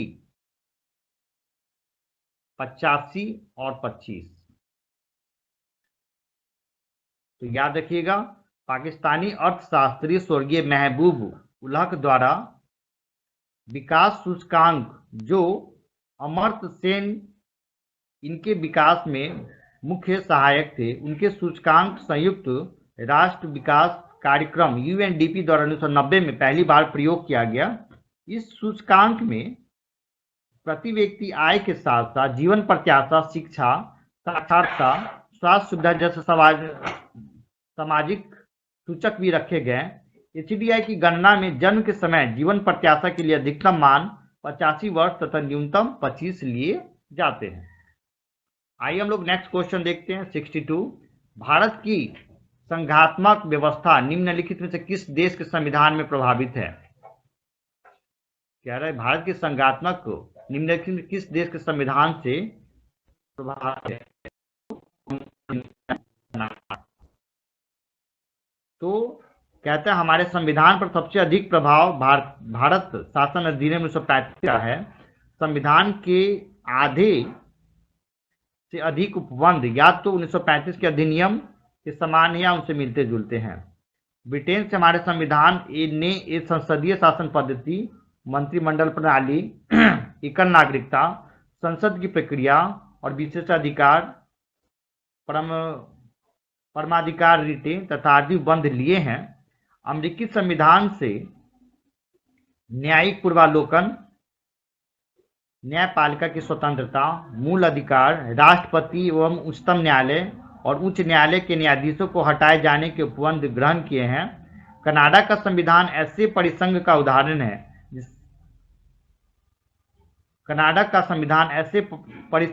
जिसमें ग्रहण किए गए हैं। कनाडा का संविधान ऐसे परिसंघ जिसमें केंद्र शक्तिशाली है, विलायन की अवशिष्ट शक्तियां केंद्रित निहित है, राज्यपाल की नियुक्ति केंद्र द्वारा की जाती है। हमारे संविधान में ये सब विशेषताएं कनाडा के संविधान से ली गई है। और आयरलैंड के संविधान से नीति निर्देशक तत्व और राष्ट्रपति के निर्वाचन ली गई है। नेक्स्ट नंबर 63 क्वेश्चन देखिए कि निम्नलिखित में से कौन एक अध्यात्मात्मक शासन प्रणाली, मतलब कह रहा है कि अध्यात्मात्मक शासन प्रणाली, है ना, का आधारभूत है। तो इसमें कौन सा हो जाएगा मेरे दोस्तों? इसको देखिए, इसका हो जाएगा एकल कार्यपालिका। तो एकल कार्यपालिका अध्यात्मात्मक शासन प्रणाली का आधारभूत तत्व है। संयुक्त राज्य अमेरिका की शासन व्यवस्था अध्यक्ष शासन प्रणाली का श्रेष्ठ उदाहरण है। हमारे संविधान में संसदीय शासन की व्यवस्था है। इसी प्रणाली के अनुसार यद्यपि राष्ट्रपति निर्वाचित होता है और राष्ट्र का प्रतिनिधित्व करता है, किंतु वह राष्ट्र का शासन नहीं करता, वह राज्य का अधिपति होता है, जो कि प्रधानमंत्री सरकार का अध्यक्ष होता है। भारत का संविधान पूर्ण रूप से तैयार हुआ। तो भारत का संविधान पूर्ण रूप से कब तैयार हुआ? तो नेक्स्ट क्वेश्चन, तो भारत का संविधान 26 नवंबर 1949 को पूर्ण रूप से तैयार हुआ है। याद रखिएगा 26 नवंबर 1949 को भारत का संविधान पूर्ण रूप से तैयार हुआ है।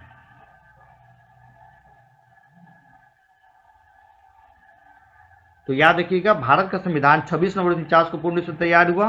इसी तिथि को यह घोषणा हुई कि संविधान पारित हो गया। नागरिकता, अंतःकालीन संसद, अस्थायी संक्रमणीय उपबंध, कुछ उपबंध 26 नवंबर 1949 को प्रभावी हो गए। इसी तिथि की उद्देशिका में इस तिथि की उद्देशिका को उल्लेख किया गया है, जिस तिथि को भारत के लोगों ने इस संविधान को अंगीकृत, अधिनियमित और आत्मार्पित किया है। संविधान के शेष उपबंध 26 जनवरी 1950 को प्रभावी हुए और इसी तारीख को संविधान के प्रारंभ का तारीख कहा गया है। अब आइए हम लोग देखते हैं कि पंडित जवाहरलाल नेहरू के नेतृत्व में अंतिम सरकार का गठन कब हुआ। तो हम लोग देख लें कि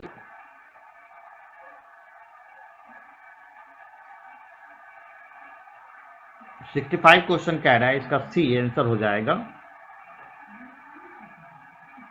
सितंबर 1946 को। सितंबर 1946 को पंडित जवाहरलाल नेहरू की अध्यक्षता में अंतरिम सरकार का गठन हुआ।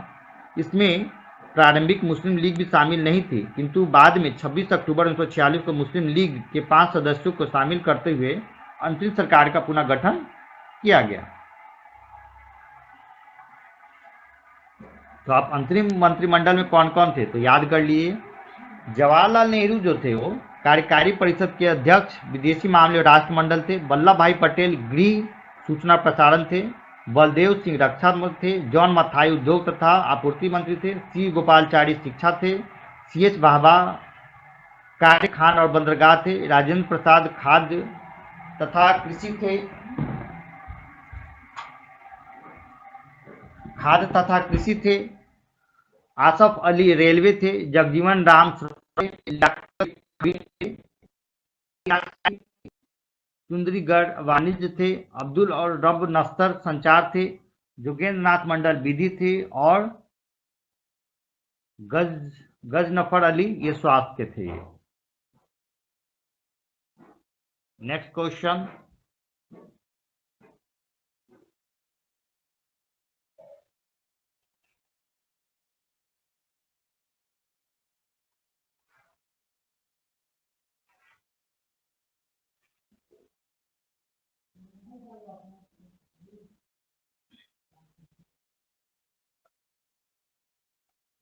हम लोग के स्क्रीन पर दिख रहा है, इसको हम लोग देखें।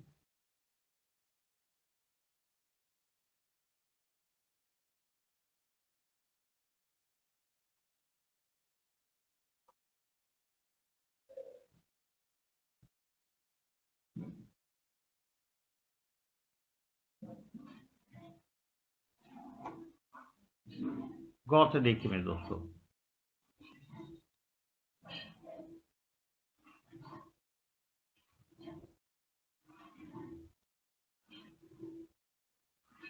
कह रहा है कि संविधान के प्रारूप समिति में सम्मिलित सदस्यों की संख्या कितनी थी। तो संविधान के प्रारूप समिति में सम्मिलित सदस्यों की संख्या, तो संविधान के प्रारूप समिति सदस्यों की संख्या कितनी थी? 7। भारत के संविधान के किस भाग में मौलिक कर्तव्य उल्लिखित है ना? तो याद रखिएगा, यह जो है इसका उत्तर हो जाएगा सी में, भाग 4 ए में। कह रहा है निम्नलिखित में से कौन सा युग्म सही सुमेलित है? तो इसका हो जाएगा 68 का हो जाएगा आपको बी। राज्य के नाम का परिवर्तन राज्य विधानसभा की शक्ति। बाकी तीनों क्या है आपका अभी गलत है। निम्नलिखित में कौन भारत की लोकसभा और राज्यसभा की संयुक्त बैठक की अध्यक्षता करता है? मतलब कौन जो है लोकसभा और राज्यसभा दोनों का एक साथ बैठक कर सकता है? तो इसका उत्तर हो जाएगा 69 का सी, लोकसभा अध्यक्ष। निम्नलिखित में से किस प्रकार के प्राधिकार भारत के राष्ट्रपति को प्राप्त है? निम्नलिखित में किस प्रकार के प्राधिकार भारत के राष्ट्रपति को प्राप्त हैं? तो 17 का क्या हो जाएगा इसमें? डी। कौन कौन अधिकार प्राप्त है? प्राधिकार भारत के राष्ट्रपति को प्राप्त है। तो औपचारिक, ट्यूलर और विधिक और संवैधानिक, और ये दोनों उनको प्राप्त है। यह निश्चय करने का अधिकार की कौन सी जाति अनुसूचित मानी जाएगी निम्नलिखित को प्राप्त है? तो यह हम लोग देखेंगे 71 का बी।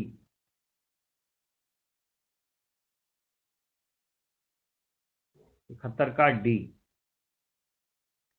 राष्ट्रपति।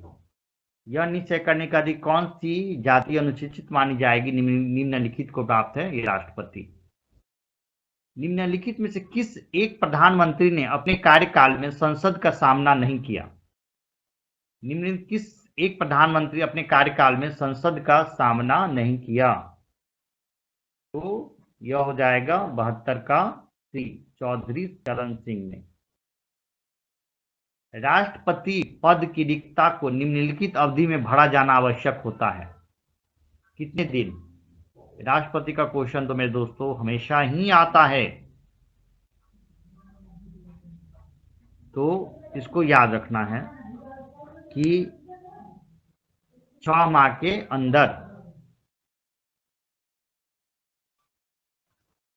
6 माह के अंदर इसको क्या है, अगर राष्ट्रपति का पद खाली है या तो उसको भरा जाना आवश्यक होता है। निम्नलिखित में किस राज्य सभा में सबसे कम सदस्य निर्वाचित किए जाते हैं? निम्नलिखित किस राज्य सभा में सबसे कम सदस्य निर्वाचित किए जाते हैं? तो हम लोग को याद रखना है कौन सा है। राज्यसभा में तो ये हमारा हो जाएगा हिमाचल प्रदेश। लोकसभा में किस विधेयक पर आम बहस निम्नलिखित में से किस स्तर पर होती है? लोकसभा में किसी विधेयक पर आम बहस निम्नलिखित में किस स्तर पर होती है? तो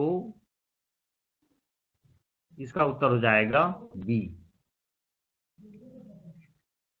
द्वितीय वाचन में। तो इसमें विधेयक की बारीकी में विस्तृत जांच की जाती है तथा विधेयक पर आम बहस होती है।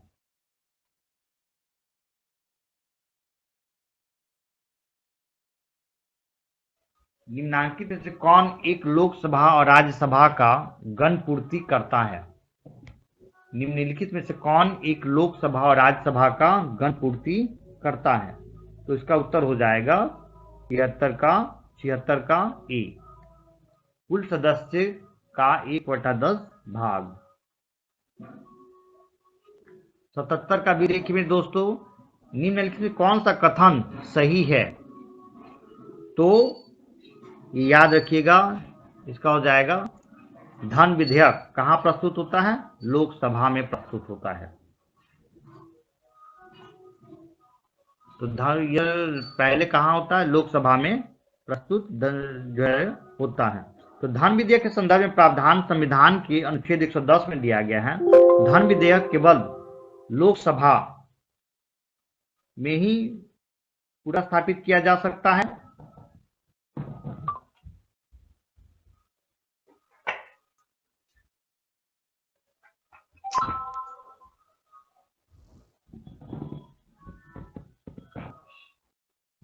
धन विधेयक केवल के संदर्भ में प्रावधान है कि अनुच्छेद 110 में दिए गए धन विधेयक केवल लोकसभा में ही 117 यह स्पष्ट करता है कि धन विधेयक राज्यसभा में पुनः स्थापित नहीं किया जाएगा। धन विधेयक राष्ट्रपति की सिफारिश से ही पुनः स्थापित या प्रस्तावित किया जा सकता है। यदि वो प्रश्न उठता है कि कोई धन विधेयक है या नहीं, इस पर लोकसभा का अध्यक्ष का भी निश्चय अंतिम होगा। 78 में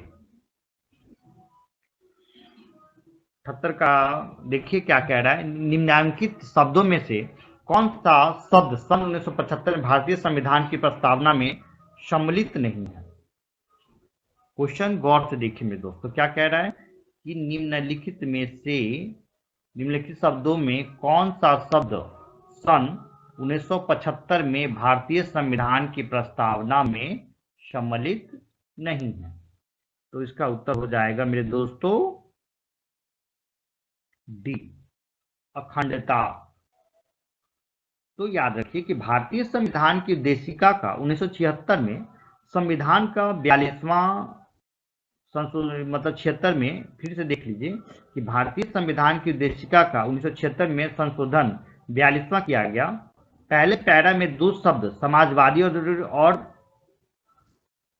पंथ निरपेक्ष अंतर स्थापित किए गए तथा छठे पैरा में अखंडता शब्द जोड़े गए।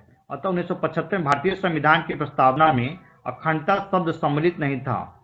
संप्रभु, बंधुत्व एवं समानता शब्द पहले से ही प्रस्ताव में सम्मिलित थे। आगे देखिए, किस संविधान संशोधन ने शिक्षा का अधिकार प्रदान करने वाला एक नया अनुच्छेद 21A संविधान में जोड़ा है? तो 86वें संविधान संशोधन अधिनियम 2000 अनुच्छेद 21A में संविधान में जोड़ा है, जो शिक्षा के अधिकार से संबंधित है। राज्य को 6 से 14 साल तक के बच्चों को निःशुल्क तथा अनिवार्य शिक्षा उपलब्ध करानी होती है। यह अधिकार संबंधित राज्य द्वारा निर्धारित कानून के अंतर्गत होता है। तो इसका उत्तर हो जाएगा मेरे दोस्तों कैमा 86वां संशोधन। नेक्स्ट क्वेश्चन,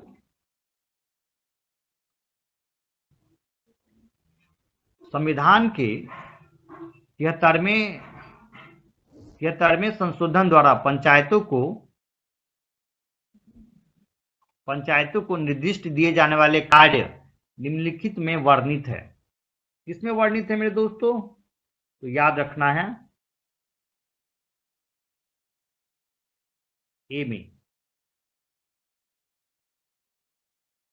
11वीं सूची में। तो याद रखिएगा, 73वें संविधान संशोधन अधिनियम 1993 द्वारा पंचायतों को निर्दिष्ट किए जाने वाले उपबंध संविधान की 11वीं सूची में भाग 9 में अंतर स्थापित किए गए हैं।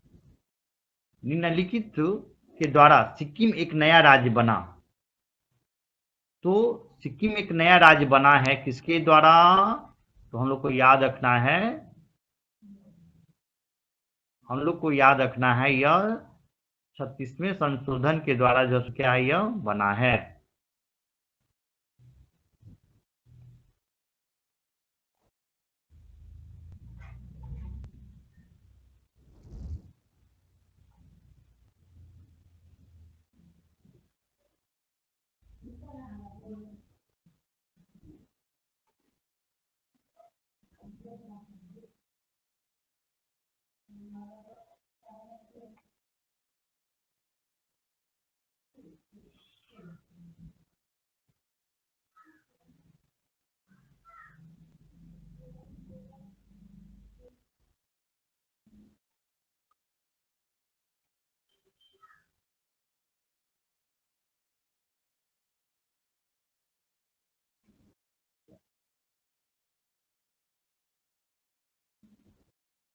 तो याद कर लीजिए, इसका उत्तर क्या हो जाएगा? 36वें संशोधन के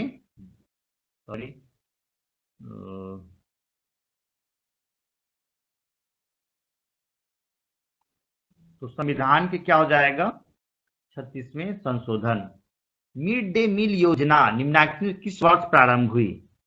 तो मिड डे मील योजना कब शुरू हुई? तो 1995 में। राष्ट्रीय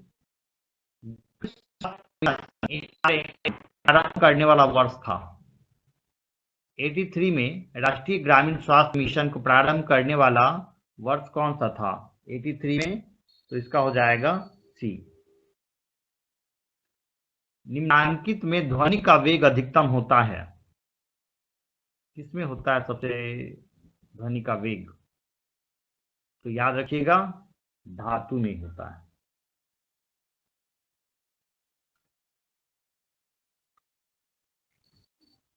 लेड पेंसिल होता है, तो लेड पेंसिल किस चीज का बना होता है? तो यह ग्रेफाइट का होता है। 22 कैरेट सोने की शुद्धता होती है, क्या होती है 22 कैरेट सोने की शुद्धता? याद रखिए, 22 कैरेट सोने की शुद्धता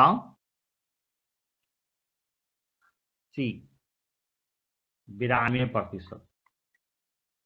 जब पानी में साधारण नमक मिलाया जाता है तो पानी के क्वथनांक बिंदु और हिमांक बिंदु क्या हो जाएंगे?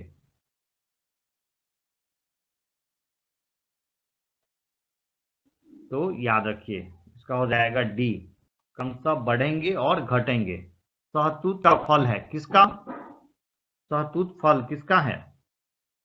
ए, सोरोसिस।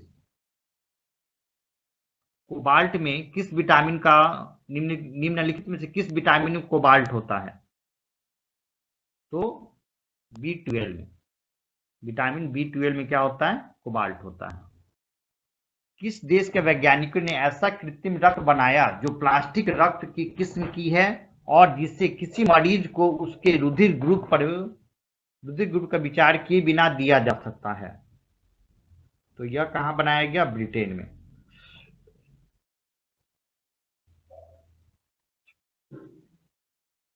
प्रोटीन निम्न में से किस अम्ल से एकत्रित होती है? प्रोटीन निम्न में किस अम्ल से एकत्रित होती है? तो इसका हो जाएगा सी, अमीनो अम्ल।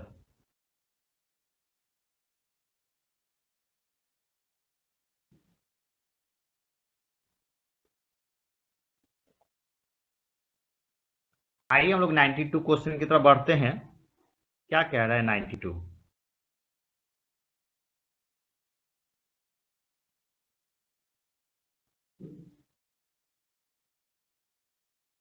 इस क्वेश्चन को हम लोग बारीकी से देखें थोड़ा।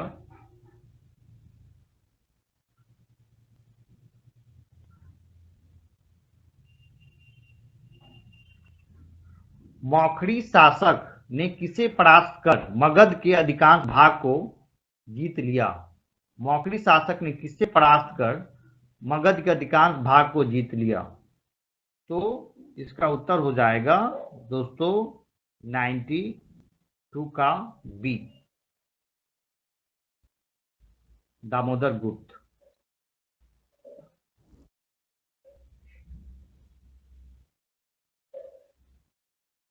क्या हो जाएगा इसका उत्तर? याद रखिए, दामोदर गुप्त। सासाराम किसके मकबरे के लिए प्रसिद्ध है? सासाराम किसके मकबरे के लिए प्रसिद्ध है? तो याद रखिएगा, यह तीनों के लिए प्रसिद्ध है। शेर शाह सूरी के लिए भी, हसन खां सुरखी इस्लाम के लिए भी, तो ये सभी के लिए, मतलब इसका उत्तर हो जाएगा डी, उपयुक्त सभी। 1763 में पटना स्थित अंग्रेजों की फैक्ट्री पर किसने अधिकार कर लिया? 1763 में पटना स्थित अंग्रेजों की फैक्ट्री पर किसने अधिकार कर लिया? तो आप याद रखिएगा, अधिकार किसने कर लिया? तो सी, नवाब मिर्जाफर ने। बिहार के जेपी आंदोलन या संपूर्ण क्रांति से संबंधित कौन सा कथन असत्य है? तो याद रखिएगा, यहां गौर से देखिए कि बिहार के जेपी आंदोलन का संपूर्ण क्रांति का कांग्रेस का समर्थन प्राप्त नहीं था, नहीं तो बाकी सभी जो है क्या है? सत्य है। इसमें कांग्रेस का समर्थन प्राप्त, क्योंकि इस टाइम में इंदिरा गांधी जो है कांग्रेस की प्रधानमंत्री थी, कांग्रेस में पार्टी की थी। बिहार के सारण प्रमंडल में जिलों की सही संख्या कितनी है? बिहार के सारण प्रमंडल में जिलों की संख्या कितनी है? तो याद कर लीजिए, बिहार के सारण प्रमंडल जिलों में संख्या 3 है। सारण, सिवान और गोपालगंज। सारण, सिवान और गोपालगंज। भीम बांध अभयारण्य स्थित है, कहाँ है भीम बांध अभयारण्य? तो ये आपको याद रखना है, मुंगेर में। नेक्स्ट क्वेश्चन आपके स्क्रीन पे आ गया। नेक्स्ट क्वेश्चन देखिए,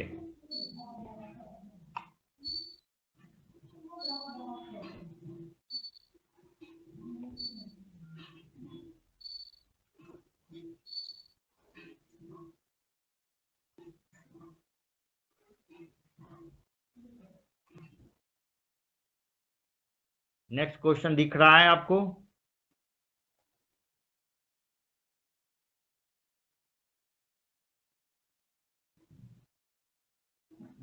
गौर से देखिए, भारत का सर्वाधिक लीची उत्पादक एवं उत्पादन वाला राज्य है, कौन सा है? तो हो जाएगा आपका, क्या हो जाएगा? गौर से देखिए क्या हो जाएगा मेरे दोस्तों।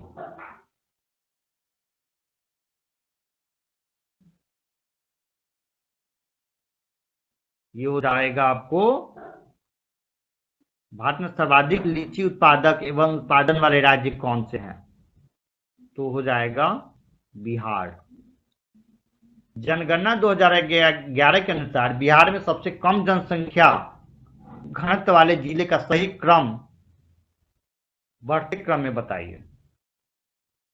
तो इसका हो जाएगा 99 का ए, कैमूर, जमुई, बांका और पश्चिमी चंपारण जनसंख्या घनत्व वाले जिले का सही क्रम में बताइए। और 100 में क्वेश्चन कह रहा है कि पावापुरी में स्थित कमल रूपी तालाब के बीच निर्मित जल मंदिर का संबंध किससे है?